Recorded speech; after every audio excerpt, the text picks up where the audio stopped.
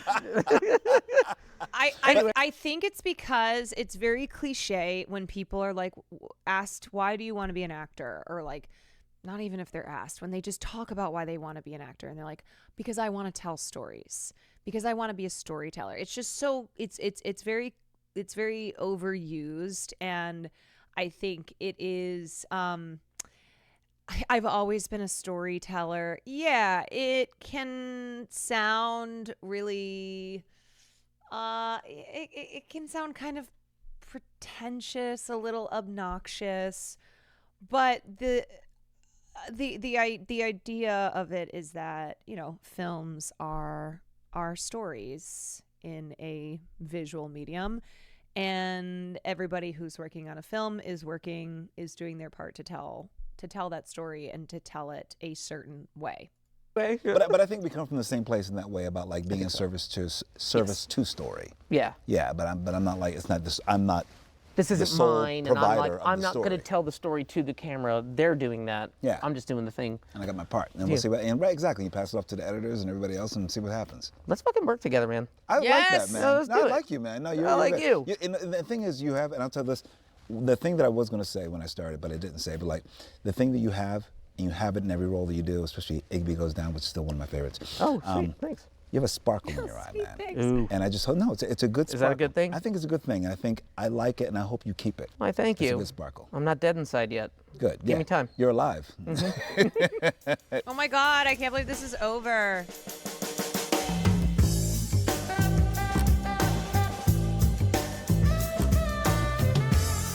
Wow. You know, I think that what this Actors on Actors showed us is that not all actors are great conversationalists. And it's a reminder that somebody might be able to do literally anything on screen, can play all sorts of roles, can be just such an artist on the screen, and then you put them you put them with another actor for something like Variety's Actors on Actors, and it's just not that interesting, right? Like being an actor does not then by default make you a great conversationalist. But these two, Kieran Culkin and Coleman, I think individually are really great conversationalists, and then you put them together and there's such a fun energy, and they're so different, but they were just like, you can't fake that. Like, they just had such good chemistry.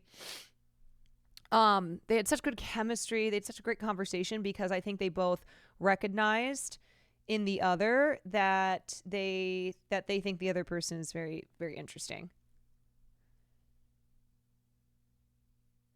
Brave of you to show that video in the midst of the war on men. Look, we are going to watch the other ones, okay? All right? Okay, let me get to it. All in good time. All in good time. You know, especially when we have a good Actors on Actors. Sometimes you got to get through the bad ones to get to, not the bad ones, just not the great ones, to get to a really, really great one, because it's just so feels that much stronger in its greatness. Dude, this is gonna be so awesome. Glengarry Glen Ross, Kieran Culkin, Bob Odenkirk, Bill Burr. Come on.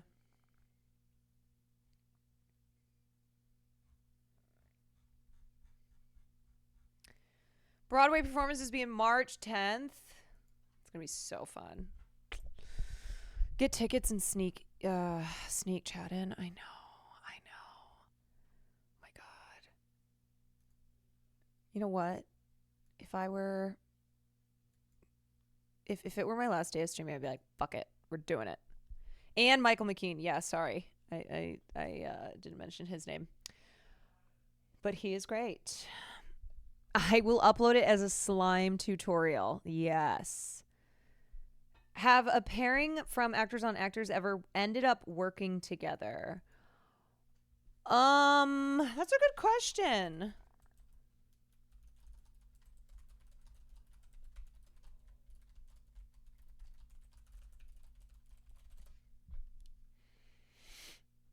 Okay. Yes, there have been a few instances where actors who appeared on Actors on Actors later ended up working together. Some notable examples include Paul Rudd and Michael Shannon, who both appeared on the show, then started Ant-Man and the Wasp together. I don't know if Paul Rudd and Michael Shannon, as far as like, let's be in a movie together, Ant-Man and the Wasp. It's like the ideal film. Amy Adams and Jessica Chastain later co-starred in The Woman in the Window, an absolute fucking trash fire. I don't think that is also a film that they had in mind when they're like, we should work together. I wonder if there's ever any Actors on Actors where they don't say we should work together. If there's two people who are like, you know what, I don't fuck with you. Or if there's one person who's like, I don't think you're very good at all. No thanks.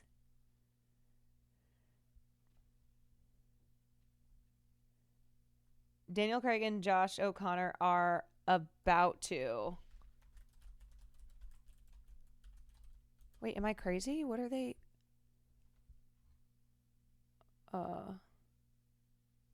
What are... Knives Out 3? Knives Out 3. I totally forgot about Knives Out 3. With Benoit Blanc.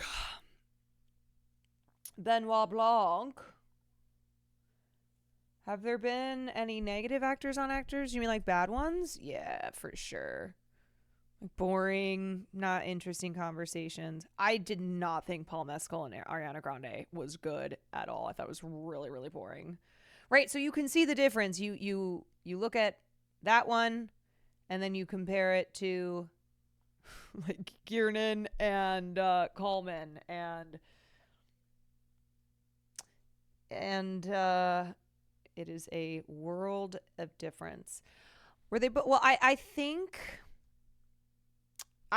neither Paul nor Ariana have the personality to lead a conversation, to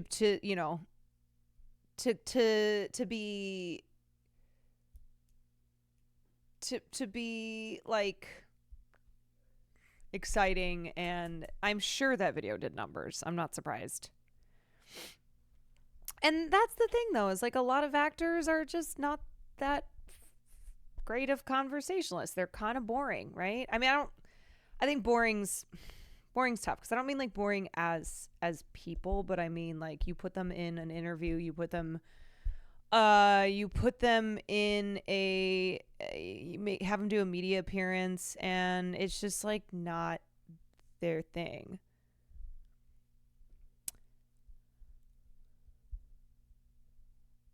Paul is known for running away from hookups, allegedly. He gets out before it gets too hot.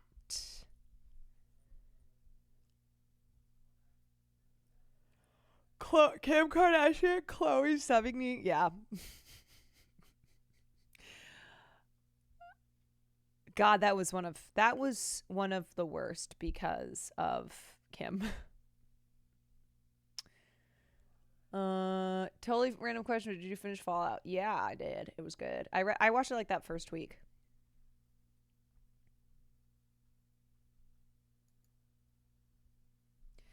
I don't understand why Kim K was on Actors. Because she's Kim K.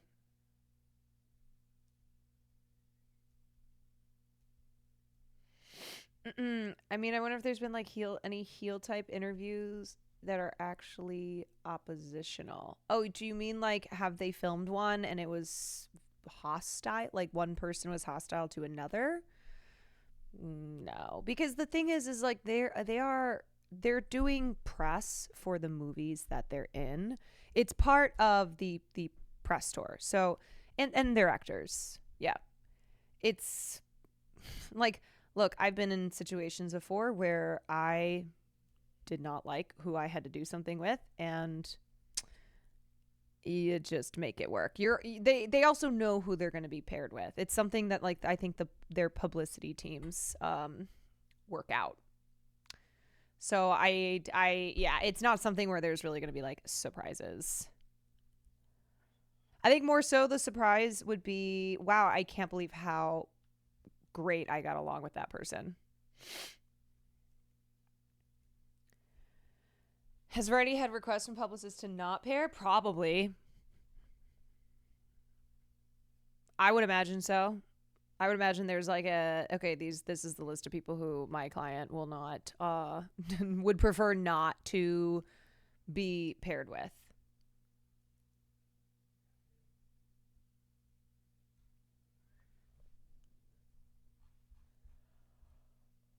Wasn't there a thing where publicists didn't want actors do the thing with Sebastian Stan? Yeah, because of his role in The Apprentice playing Donald Trump. Publicists on kind of the question of like, okay, how much of this was the publicist and how much of it was coming from like their clients. But he was asked to do actors on actors, and none of the publicists wanted their client to be paired with him because they're like, we don't want to talk about Donald Trump. So the thinking is that the reason Ryan Reynolds was in this round of actors on actors is because he took the spot that Sebastian Stan should have had.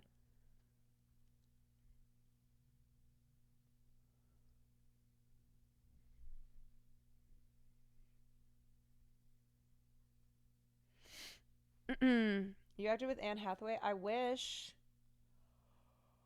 Oh my God.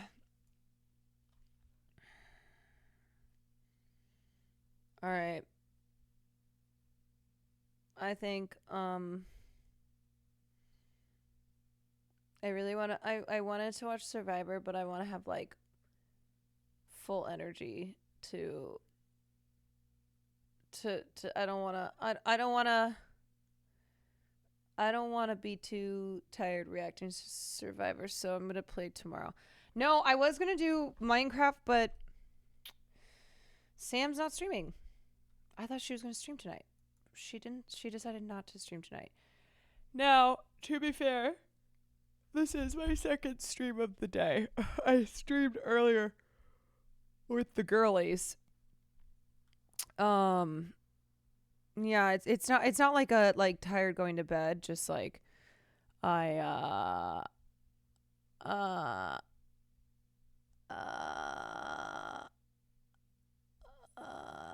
just maybe wanting to be done streaming. You know? It'll wake you up. Yeah, I think I kind of just want to go chill. That was fun though. I mean, that the actors on actors part was fun. The actors on actors part. That was the other thing too, is I was like coming into the second stream and going, this is my second stream of the day and I'm covering the GISELE PELICOT trial. It's just always like, you know, since I kind of made the decision to balance out my content more and not just always like cover heavy news, when I do cover something that is just a really taxing subject and always brings about just always brings about like the worst chatters, it takes something out of you in a way where even when you do something fun, even when you like even when you do some fun reacts, it's still just like, oh my God.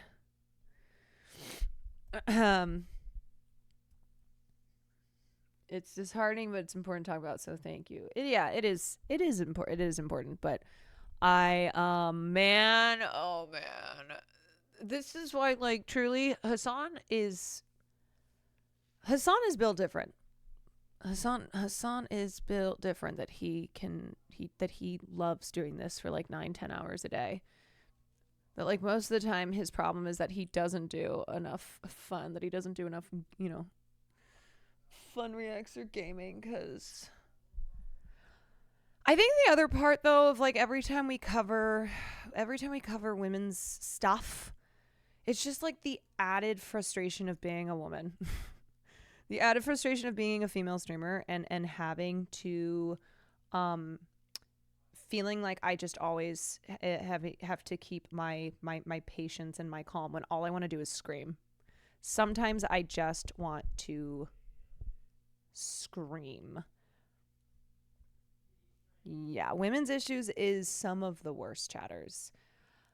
I would say when I first was covering Palestine, that was like the super duper pro-Israel chatters. Yikes. But baby matcha latte, thank you so much. I'm sorry I'm not giving you Survivor, but I promise Saturday I'll be back, and we will do Survivor on Saturday. I swear. Thank you for the 10 gifted subs. Shiana, thank you for the 3 months. Yeah, I will say with Israel and Palestine, the longer, like horribly, the longer that the genocide has gone on in Palestine, the less harassment and shit I think people who cover Israel Palestine have gotten because of just because of the time, and more people who have changed their minds, who have realized the stark brutality of the Israeli government. But women's issues, it's like, man, and because it's a thing that is, it's a personal thing for me, because I am a woman living in this world, and I have spent my whole life being socialized to like worry about how men view me, and not saying the wrong things, protecting my physical safety, being aware of this stuff. And so when I talk about these things, to have the response be, but not all men. And as a streamer, trying to do my job when I talk about these issues of appealing to people and like really getting through to them. And so that requires me to like continue to have this patience. And it sometimes makes me very mad. It makes me very mad that I am patient about it in the way that I am. Give it like 8 years, maybe a little. Yeah, why don't we check back in 2032. 2032. Maybe it'll be different.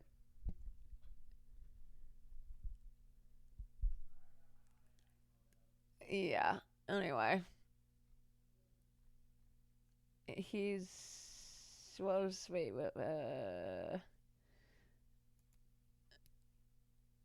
Evergreen tweet. I am feeling comfortable when we are not about me. Hello? Excuse me? All right. Well, yeah.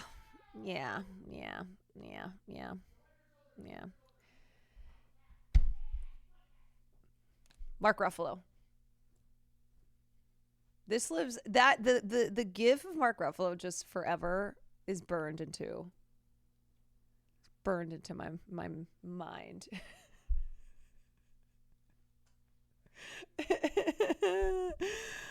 Okay, who am I gonna send you guys to? I am gonna send you to I will send you over to Nandre. That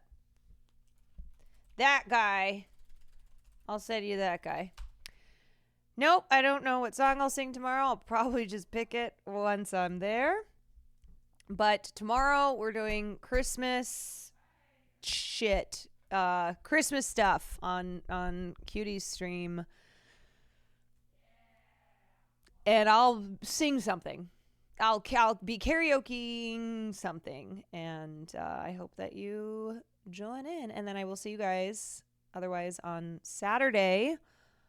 Saturday, my plan is to do pop culture as of right now. Pop culture recap. And then, yeah, I should sing the Survivor intro. Hi, Merry Christmas, everyone. And they'll be like, what the fuck is this?